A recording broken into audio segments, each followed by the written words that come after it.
جنت میں اپنے ماں باپ سے کیسے ملاقات ہوگی، وہ منظر کیا ہوگا، جنت میں کن کن رشتہ داروں سے ملاقات ہوگی، یہ جاننا ہر مسلمان کے لیے ضروری ہے۔ جان کر آپ حیران رہ جائیں گے۔ بسم اللہ الرحمن الرحیم۔ ناظرین، کسی بھی انسان کے لیے دنیا میں سب سے زیادہ پاکیزہ اور محبت کرنے والا رشتہ اس کے ماں باپ کا ہے۔ اس کے بعد انسان کے سگے بہن بھائی اور پھر دوست رشتہ دار آتے ہیں۔ اس دنیا میں قائم رشتے کسی بھی انسان کے لیے اولین ترجیح ہوتے ہیں، جبکہ کچھ رشتے تو ہماری زندگی کے لیے ایسے اہم اور لازم و ملزوم بھی ہو جاتے ہیں کہ ان کے بغیر زندگی گزارنا ناممکن اور محال ہو جاتا ہے۔ محترم ناظرین، جنت ایک ایسی شاندار اور بے مثال جگہ ہے جو اللہ رب العزت نے ایمان والوں کے لیے بنائی ہے۔ اس میں ایسی نعمتیں رکھی ہے جو کسی آنکھ نے نہ دیکھی، نہ کسی کان نے سنی اور نہ ہی کسی دل میں اس کا خیال آیا۔ جنت کے بارے میں جو کچھ بیان کیا جاتا ہے وہ صرف سمجھانے کے لیے ہوتا ہے، ورنہ دنیا کی اعلیٰ ترین چیز کا بھی جنت کی کسی نعمت سے کوئی مقابلہ نہیں ہے۔ لیکن اب سوال یہ کہ انسان کی نہ ختم ہونے والی زندگی میں بھی ہماری اہم اور پاکیزہ رشتے کیا ہمارے ساتھ ہوں گے؟ یعنی جنت میں یہ سوال اکثر ہمارے ذہنوں میں آتا ہے کہ اس دنیا میں ہمارا سب سے عظیم رشتہ یعنی ہمارے ماں کیا جنت میں ہمارے ساتھ ہوگی؟ احادیث کی روشنی میں سوال کا جواب تلاش کرتے ہیں۔ احادیث میں جب کوئی روح علیین میں پہنچتی ہے تو وہاں پر موجود روحیں اس سے ملنے آتی ہے اور دنیا میں اپنے رشتہ داروں کے بارے میں معلوم کرتی ہیں۔ اس طرح جب کوئی انسان مرنے کے بعد علیین میں پہنچتا ہے تو اس کے رشتہ دار اس سے ایسے ملتے ہیں جیسے کسی دور دراز سے آنے والے مسافر سے ملاقات کی جاتی ہے اور دونوں آپس میں مل کر بہت خوش ہوتے ہیں۔ ارشاد باری تعالیٰ ہے، اے میرے بندو، آج تم پر نہ کوئی خوف طاری ہوگا اور نہ تم غمگین ہوگے۔ میرے وہ بندے جو ہماری آیتوں پر ایمان لائے تھے اور فرما بردار رہے تھے، تم بھی اور تمہاری بیویاں بھی خوشی سے چمکتے چہروں کے ساتھ جنت میں داخل ہو جاؤ۔ ان کے آگے سونے کے پیالے اور گلاس گردش میں لائے جائیں گے۔ اس جنت میں ہر وہ چیز موجود ہوگی جس کی دلوں کو خواہش ہوگی اور جس میں آنکھوں کو لذت حاصل ہوگی۔ ان سے کہا جائے گا کہ اس جنت میں تم ہمیشہ رہو گے۔ محترم ناظرین، آیات سے یہ بات ثابت ہوتی ہے کہ جنتی مردوں کی بیویاں بھی جنت میں اس کے ساتھ ہوں گی اور ایک ساتھ ہی جنت میں رہیں گے۔ وہاں جنت میں انہیں ہر وہ چیز مہیا کی جائیں گی جس کی وہ خواہش کریں گے۔ حضرت ابو ہریرہ رضی اللہ تعالیٰ عنہ سے روایت ہے کہ رسول کریم صلی اللہ علیہ وسلم نے ارشاد فرمایا، جس وقت کوئی مومن بندہ مرنے کے قریب ہوتا ہے تو رحمت کے فرشتے سفید و ریشمی کپڑا لے کر آتے ہیں اور روح سے کہتے ہیں کہ نکل جا، تو اللہ سے رضامند ہے اور اللہ تجھ سے رضامند ہے، اللہ تعالیٰ کی رحمت کی جانب اور اس کی رزق کی جانب اور اپنے پروردگار کی جانب جو کہ غضب ناک نہیں ہے۔ پھر وہ روح اس طرح معطر حالت میں نکل جاتی ہے جس طرح سے عمدہ خوشبودار مشک، اور فرشتے ہاتھ پر اسے اٹھاتے ہوئے آسمان کے دروازے پر لے جاتے ہیں۔ تو آسمان والے فرشتے کہتے ہیں، کیا عمدہ خوشبو ہے جو کہ زمین سے آئی ہے۔ پھر اس کو اہل ایمان کے ارواح کے پاس لاتے ہیں تو وہ روح ارواح خوش ہوتے ہیں اور یہ خوشی اس خوشی سے بھی زیادہ ہوتی ہے جو کسی بچھڑے ہوئے کی آمد سے انسان کو میسر آتی ہے۔ پھر وہ پہلے سے موجود مومنین اس نئے آنے والے سے دریافت کرتے ہیں، معلوم کرتے ہیں کہ فلاں آدمی نے کیا کیا اور فلاں آدمی کا کیا ہوا، یعنی جس شخص کو دنیا میں چھوڑ کر گئے تھے اب وہ کس طرح کے کاموں میں مشغول ہے۔ پھر انہی میں سے چند ارواح آپس میں ایک دوسرے سے کہتی ہے ابھی ٹھہر جاؤ، اسے چھوڑ دو کیونکہ وہ دنیا کے غم میں مبتلا تھا۔ یہ وہ پوچھتی ہے کیا وہ شخص ابھی تم لوگوں کے پاس نہیں پہنچا؟ وہ تو کب کا مر چکا تھا۔ اس پر وہ روح کہتی ہے کہ پھر وہ تو جہنم میں ہوگا۔ محترم ناظرین، ہمارے پیارے نبی صلی اللہ علیہ وسلم نے فرمایا کہ تمہارے اعمال تمہارے ان رشتہ داروں خاندان والوں کے سامنے جو آخرت یعنی عالم برزخ میں ہیں پیش کیے جاتے ہیں۔ اگر نیک عمل ہو تو خوش ہوتے ہیں اور کہتے ہیں یہ اللہ آپ کا فضل اور رحمت ہے، بس اپنی یہ نعمت اس پر پوری کیجیے، اس کو موت دے دیجیے۔ اس طرح ان پر گنہگار شخص کا عمل بھی پیش ہوتا ہے تو کہتے ہیں اللہ اس کے دل میں نیکی ڈال دے، تیری رضا اور قرب کا سبب ہو جائے۔ مختلف روایت سے معلوم ہوتا ہے کہ جنت میں مختلف رشتہ دار ایک دوسرے کو پہچانتے ہوں گے اور ایک دوسرے سے ملتے جلتے رہیں گے اور ان میں سے بعض کو ایک کے ساتھ رکھا جائے گا۔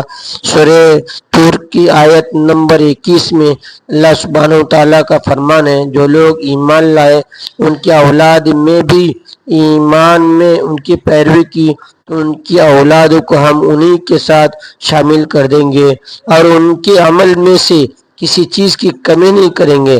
حضرت ابن عباس رضی اللہ تعالیٰ عنہ سے مروی ہے بے شک اللہ تعالیٰ مومن کی آنکھوں کو ٹھنڈا کرنے کے لیے اس کے اولاد کو ان کے اصل مقام بلند کر کے اس کے پاس اس کے درجے میں پہنچا دیں گے۔ اگر یہ اولاد اپنے اعمال کے اعتبار سے اس درجے تک نہ پہنچتی ہو پھر آپ صلی اللہ علیہ وسلم نے یہ آیت تلاوت فرمائے اور جو لوگ ایمان لائے ہیں ان کی اولاد میں بھی ایمان میں ان کی پیروی کی۔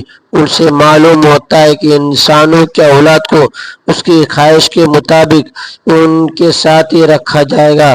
جو لوگ جنت میں جائیں گے تو وہ یقیناً یہ وہ لوگ ہوں گے جنہوں نے اس دنیا میں نیک اعمال کیے ہوں گے، جبکہ ایسے لوگ بھی ہوں گے جنہوں نے گناہ کیے ہوں گے لیکن اپنے گناہوں پر شرمندہ ہو کر اس دنیا میں ہی اللہ سے معافی مانگ لی ہو اور صدق دل سے توبہ و استغفار کر لیا ہو تو اللہ تعالیٰ ان کو معاف فرما کر جنت میں داخل کرے گا۔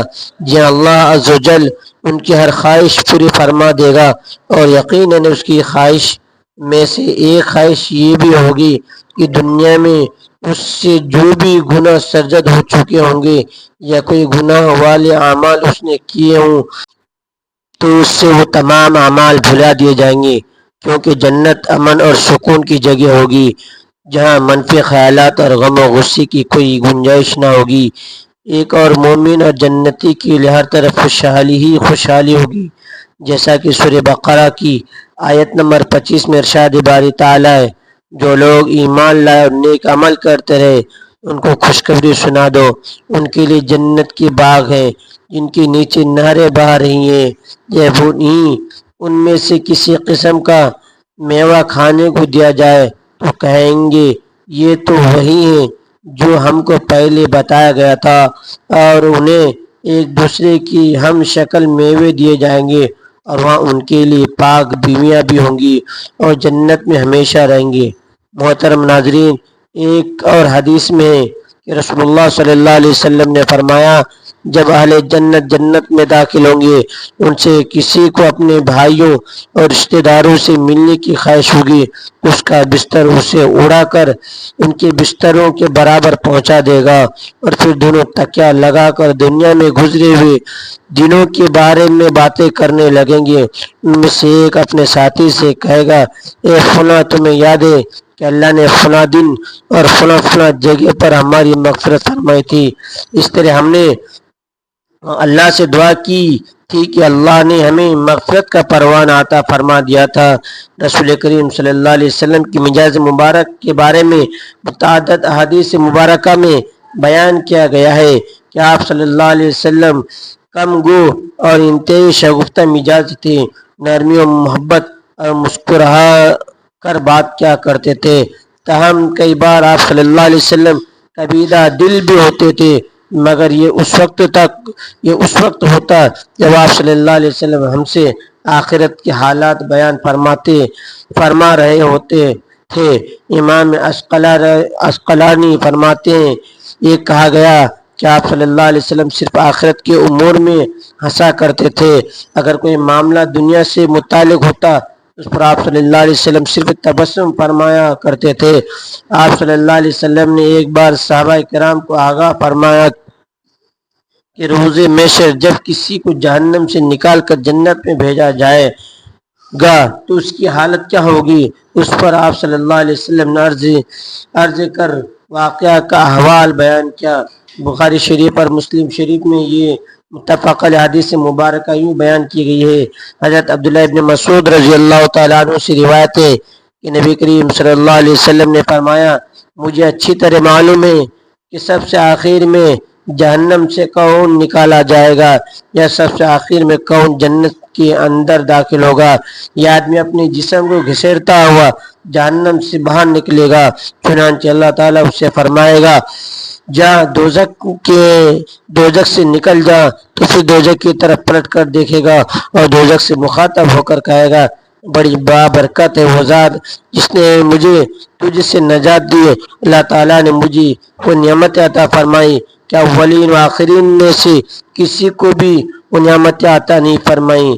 پھر اس کے لیے ایک درخت بلند کیا جائے گا، وہ آدمی کہے گا اے میرے پروردگار مجھے اس درخت کے قریب کر دیجئے تاکہ میں اس کے سائے کو حاصل کر سکوں، اس کے پھلوں سے پانی پیوں۔ اللہ تعالیٰ فرمائیں گے اے ابن آدم اگر میں تجھے یہ دے دوں تو پھر اس کے علاوہ اور کچھ تو نہیں مانگے گا؟ وہ عرض کرے گا نہیں میرے پروردگار۔ اللہ تعالیٰ اس سے اس کے علاوہ اور نہ مانگنے کا معاہدہ فرما لیں گے۔ اللہ تعالیٰ اس کا عذر قبول فرمائیں گے کیونکہ وہ جنت کی ایسی نعمتیں دیکھ چکا ہوگا جس پر اسے صبر نہ ہوگا۔ اللہ تعالیٰ اسے اس درخت کے قریب کر دیں گے، وہ اس کے سائے میں آرام کرے گا، اس کے پھلوں کے پانی سے پیاس بجھائے گا، پھر اس کے لیے ایک اور درخت ظاہر کیا جائے گا اور پہلے درخت سے کہیں زیادہ خوبصورت ہوگا۔ وہ آدمی عرض کرے گا اے میرے پروردگار مجھے اس درخت کے قریب فرما دیجئے تاکہ میں اس کا سایہ حاصل کر سکوں اور اس کا پانی پیوں اور اس کے بعد میں اور کوئی سوال نہیں کروں گا۔ اللہ تبارک و تعالیٰ فرمائیں گے اے ابن آدم کیا تو نے مجھ سے وعدہ نہیں کیا تھا تم مجھ سے کوئی اور سوال نہیں کرے گا، اور اب اگر تجھے اس درخت کے قریب پہنچا دیا تو پھر تو اور سوال کرے گا۔ اللہ تعالیٰ پھر اس سے اس بات کا وعدہ لیں گے اور وہ کوئی سوال نہیں کرے گا، تاہم اللہ تعالیٰ کے علم میں وہ معذور ہوگا کیونکہ وہ ایسی نعمتیں دیکھے گا جس پر وہ صبر نہ کر سکے گا۔ اللہ تعالیٰ اس کو درخت کے قریب کر دیں گے، وہ اس کے سائے میں آرام کرے گا اور اس کا پانی پیے گا، پھر اسے جنت کے دروازے پر ایک درخت دکھایا جائے گا جو پہلے دونوں درختوں سے زیادہ خوبصورت ہوگا۔ وہ آدمی کہے گا اے میرے رب مجھے اس درخت کے قریب فرما دیجئے تاکہ میں اس کے سائے میں آرام کروں، پھر وہ اس کا پانی پیوں اور اس کے علاوہ کوئی اور سوال نہیں کروں گا۔ پھر اللہ تعالیٰ اس آدمی سے فرمائیں گے ابن آدم کیا تو نے مجھ سے وعدہ نہیں کیا تھا کہ اس کے بعد اور کوئی سوال نہیں کرے گا؟ وہ عرض کرے گا ہاں یہ میرے پروردگار اب میں اس کے بعد اس کے علاوہ کوئی اور سوال نہیں کروں گا۔ اللہ تبارک و تعالیٰ اسے معذور سمجھیں گے کیونکہ وہ جنت کی ایسی نعمتیں دیکھے گا جس پر وہ صبر نہیں کر سکے گا۔ پھر اللہ تعالیٰ اسے اس درخت کے قریب کر دیں گے۔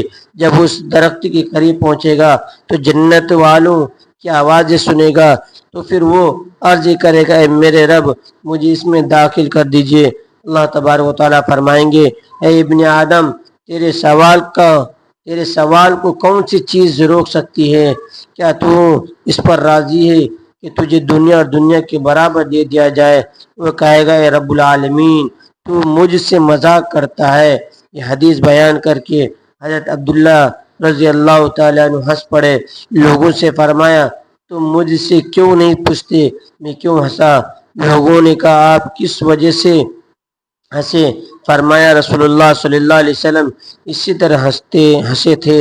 فرمایا اللہ رب العالمین کی ہنسنے کی وجہ سے جب وہ آدمی کہے گا آپ رب العالمین ہونے کے باوجود مجھ سے مذاق فرما رہے ہیں، اللہ تبارک و تعالیٰ فرمائیں گے میں تجھ سے مذاق نہیں کرتا مگر جو چاہو کرنے پر قادر ہو۔ اللہ تبارک و تعالیٰ ہمارا اور ہمارے ناظرین کا خاتمہ بالخیر فرمائے، آمین۔ ناظرین ویڈیو اچھی لگی ویڈیو کو لائک کریں، شیئر کریں، چینل کو سبسکرائب کریں اور اللہ تبارک و تعالیٰ کی 99 ناموں میں سے ایک نام ضرور ٹائپ کریں۔ اگلی ویڈیو تک کے لیے اجازت دیجیے، اللہ حافظ۔